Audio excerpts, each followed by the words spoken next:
وأشهد أن لا إله إلا الله وحده لا شريك له جمل نهاره بفضيلة الصوم وزين ليله بسنة الصيام بسنة القيام. وأشهد أن سيدنا محمدا عبده ورسوله البشير النذير والسراج المنير. اللهم صل وسلم وبارك عليه وعلى آله وأصحابه.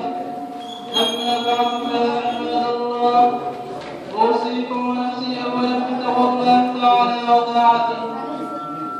خطبتنا اليوم تتعلق بفضل شهر رمضان، فيقول الله تبارك وتعالى: يا أيها الذين آمنوا كتب عليكم الصيام كما كتب على الذين من قبلكم لعلكم تتقون. أيها المسلمون، من أجل الفرائض وأسماها التي فرضها الإسلام فريضة الصوم الذي هو أحد أركان الإسلام، ومن أجل داعم الإيمان فهو من القرب الرفيعة التي تقرب العبد من ربه، والآداب الإسلامية الخالية من الرياء البريئة من الزهو والخيلاء حيث لا يعلم به الأعلام إلا علام الغيوب.